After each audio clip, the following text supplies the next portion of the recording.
Hello, this is Microphone Media. Please like, subscribe, and share. Thank you. سلام إن هذا اللي دهندو لكم دهند حديركم من لا عالم زلهم سمعتنا سلام نأخذكم يكون زي مايكروفون ميديا أين مايكروفون ميديا حدش صونكم كعامن قاعد هنا مساهم النولنا ناي كل شعب المسدي ناي زبيت سمن أكل كوينكم كنت كتسولو سبسكرايب زي قولكم سبسكرايب كبروا لايك غيركم كعام كجمروا بخبرنا حتىكم باركس زي كابلنا سمعتي دقاقم كايدا أخيتو لنمبر سلز حزن ينز دقاقم وذل لحون ምክንያቱም ኣብ ዘይንጽበዮ ቦታ ስለ ዝበጽሐ ጌታቸው ረዳ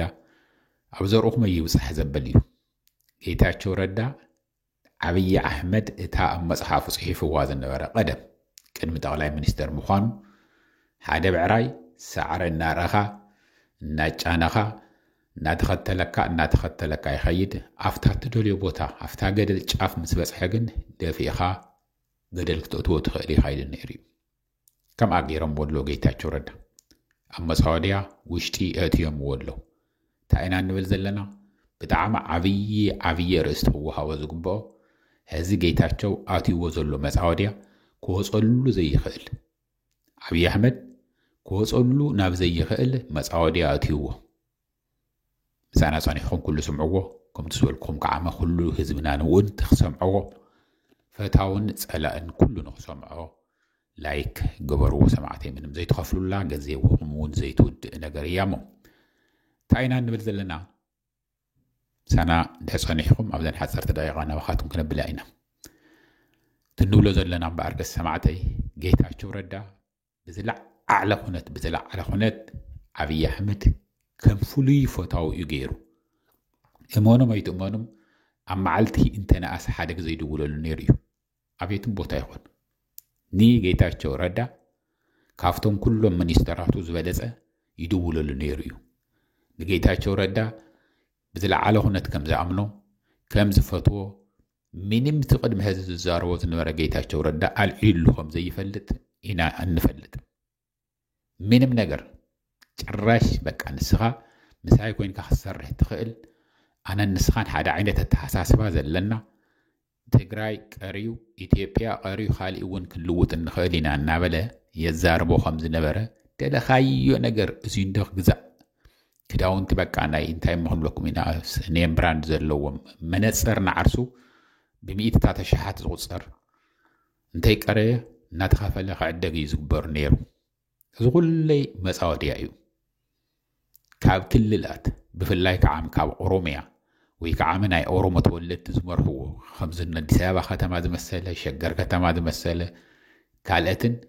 ني جيتاچو ردا وزيركا سفيركا زيودا جنزبي زونير كل لا تكون كيدكم هاوز ولا من باجت زي هاد لومون 10 مليون تناسا 10 مليون هيكم نعيل السددهم زيون مسعودي تاينا نبل زلنا انت مسانا تسانيحكم كسمعوكم مخنياتهم هزي ام انتاي اتي خم زلو انتاي تبهايلو خم زلو جيتاچو كنغركم ينا زو كلي مسرتنا نتيزكم زلنا كاوزي ناي گنزب كم زلو زي گنزب حزو ببليونات زقصر 100 بليون يبلو قاليهم 9 بليون يبلو قاليهم 45 عبي حمد يلنيرو يقدم هزي خندي كم زولو ينفلتن جن قصيركا سفيركا زيودا گنزب ኣብ ናይ መንግስቲ ኣካውንት እንተኣተወ ብግሎም ጌታቸው ንዕረፍቱን ኣብ ዝተፈላለየ ሒሳብ ከፊቶም ባንክታት ከፊቶም ብፍላይ ኣብዚ ናይ ኦሮሚያ ልምዓት ባንክ ዝበሃል ከፊቶም እዮም ዘቐምጥዎ ነይሮም ዝጥቀሙሉ ነይሮም ዝብትንዎ ነይሮም ዝንሸራሸሩሉ ነይሮም ጌታቸው ረዳ ምሳሕ እንትበልዕ እንተሎ ሓደ ንእሽተይ ካፍተርያ ኣትዩ ኣብ ኣዲስ ኣበባ ኩሉ እቲ መንገዲ ዝዕጾ ነይሩ ዝውጠር كم حدا عبي مراحز مسا يوتروا له يزبال نيرو ازيون ما سعودي ايو ما سعودي ازي ناي جنزب زلو اسخاتكم وصلوا كله زغل جنزب هذه دحارة هذه نام من تحت يدخم زلو كنقرأكم يه جن تناي جنزب وزي تطونا بلن نجزيهم مس هزب خامة في لايك عام كاب هزب تقرأين غفلة كله زكالو زيبل زي تبلم سؤال كان سخاها خمس تبل زل خمبر دبرزيان مصيكو خمزي زبلني تعدسكو مصيكو خمزي زبلني إجل مصيكو خالي إغره ጻርቃን ከምዚ ይብለኒ ይብል ንጻርቃን ጌታቸው ከምዚ ይብለኒ ይብሉ ንስድሳቶም ውሽጦም እናጻልአ ማለት እዩ ስሩሕ ይሰርሕ ነይሩ አውዚ ምንም ጥፋት የውልን ዓብይ አሕመድ ስሩሑ እዩ ይሰርሕ ዘሎ ስልጣኑ እዩ ዘጠናኸር ዘሎ ይጥቀመሎም እዩ ዘሎ እንቶም ዓያሹ መራሕትና ዝኹለለ ገይሩ መጨረሻ እንታይ ገይሩ ኣብ ትግራይ ከም ትፈልጥዎ ያው ብወራጃ ብወረዳ እንታይ ቀረ ፈላሊኻ በታቲንካ በቀልሸሊምካ ዝኹለይ ነገር ዕግርግር ፈጢርካ ሁሉ ነገር ተሓሲቡ ገሊኡ ዝተፈጸመ ዘይተፈጸመሎ ኣብ ዓዲግራት ተገብረ ኣብ ተንቤን ተገብረ ኣብ ማይጨው ተገብረ ርኢኹም ወኢኹም ህዝቢ ጠሚኡ እዩ እሞ ንህዝቢ ዝኸውን ሓገዝ ተባሂሉ ዝተባሃለ ገንዘብ እዩ ተነባቕል ሽለማሉ ነይረን ንሲኖትራክ ዝውሃብ ዝነበረ ቀዳምን ሰንበትን ዝኹለይ ብዓመታት ዝቁፀር ማለት እዩ ጀነራል ጻድቃን ዝገብሩ ዝነበረ ኣኼባ ብቢልዮን ዝቁፀር ገንዘብ ይወፅኡ ብቢልዮን ናይ ዩኤንዲፒ እቲ ንልምዓት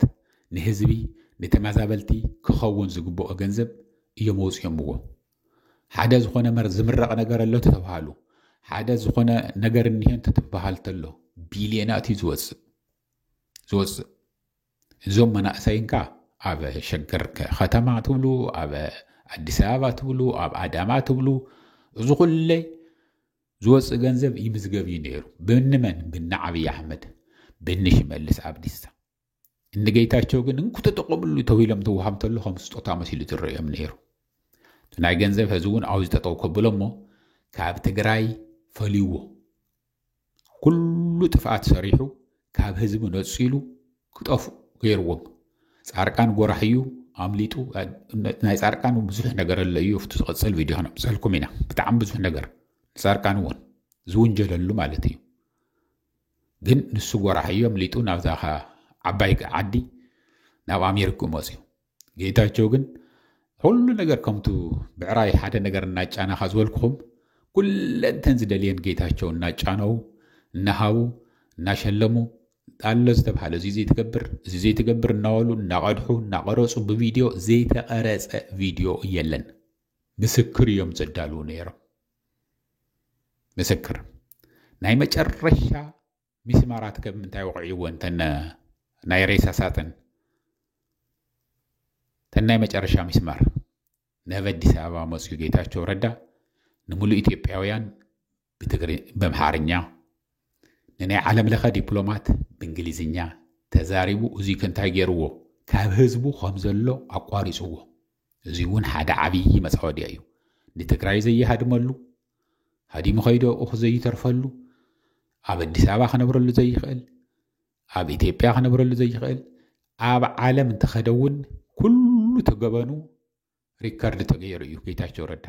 ፎቶውቱ መሲልዎ ዕሮኽቱ መሲሎምዎ ምስኡ ዝወፁ ምስኡ ዝኣቱ ዝገብሩ ዝነበረ ሕዚ እንታይ ተገይሩ ብዛሃና ሕዚ ክኸደልኩም ኣብ ሸራተን አዲስ እዩ ዝነብር ዘሎ ሸራተን እንግዲህ ከም ትፈልጥዎ ተነኣሰ ትዝንሱ ዝህርሰሉ 200 ዶላር ብመዓልቲ ዝኽፈሉ እንግዲህ ብኣራብሕዎ ብትምንዛር ዘሎ 150 ቅርሺ ብ300 ዶላር ኣራብሕዎ እሞ ኣብ መዓልቲ ክንደይ ቅርሺ ከም ዝኸፍል ዘሎ ኣብ ወርሒ ክንደይ ዝኸፍል ከም ዘሎ ኣብ ዓመት ክንደይ ይኸፍል ከም ዘሎ ክንደይ ህዝቢ ከመቐለበ እዚ በዓልትኩም ኣራብሕዎ እዚ ቀሊል እዩ ንህዝብና እዚ ዝኸብድ ነገር ኣይኮነን ሕዚ ግን እንታይ ተባሂሉ ዘሎ ኦዲት ክትግበር ኢኻ እዩ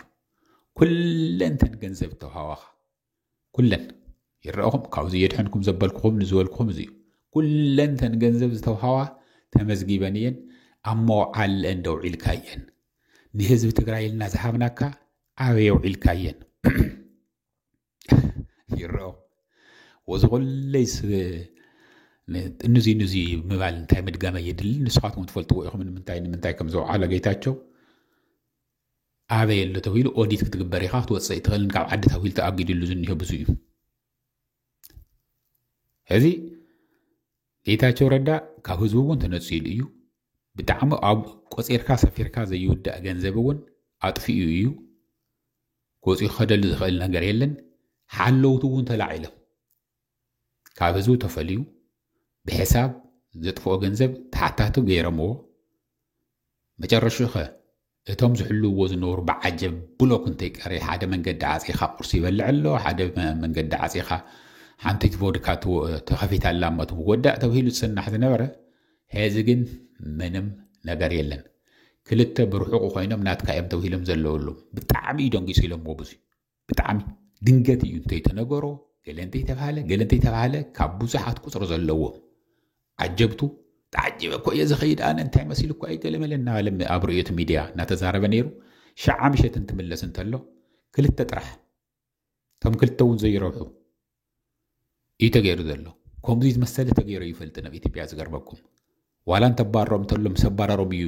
እቶም ሓለውትኻ ተልዒሎም እዮም ዝብልዎ እምበር ከም ብዙሕ ዝዕጀው ዝነበሩ ናይ ኣምሓራ ናይ ኦሮምያ መራሕቲ እንተባረሮም እንተሎ ዓብይ ኣሕመድ ስኡል ድንገት መፅኡ ግን በቃ عجبك نجزيو زي شراتنا خائخة عجبك جن زيهم يمزي إلون زتزاروا يلن عبيد قال له تم عجته أنت ولا يلون بقى طلع إلهم يم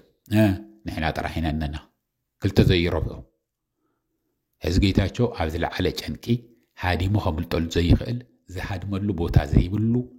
أم بس أودي أزعته أم بس أولوه تزلله تودقه تتلعله وينتبله كمل تديخ لما صواريا ستحازة بسنسلة تأثر أنبسا أي خيلن جيتاتشو ردخ عامة عبي حمد نابعاتي يقول زي درجة قصة زينا أين نقرأكم زلنا يلنا أين حناون حداقو تحارخ تحتتو اللي يخوم تحتتو اللي نقرن تحلوون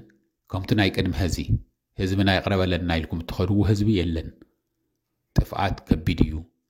هز تقروين إخم تسحلوا زلهم قدم سكالي مسكان زي بالي نيرو هز جن كاب هزبت نهزبو تفليو مقعام ولدن ولادن زي سالوا له تم ولدي ود من يبلو تم مناسك عامة جنزة من نتخفلهم عقرقر فطور الناله عبيدكم ياز النها شو ريفولوشن كايدو الناله جنرال صار كان نجيتها شوك عمناتو نتختله عبز عالم زي خم جنرال صار كانن كم عبي حمدين زتصاوت له نجيتاچو يرديلن كم يجير جنرال صارقان تصاوت له كل زرزر لنا اينا واخاتهم كنا مسؤلكم بنا سمعته كله جيتاچو ገደል እትይዎ ዝንሂዮ መጀመርያ ጻርቃን እዩ ብድሕሪኡ ያው ናይ ጻርቃን ተኸተልቲ ተቀይሞም ዝነበሩ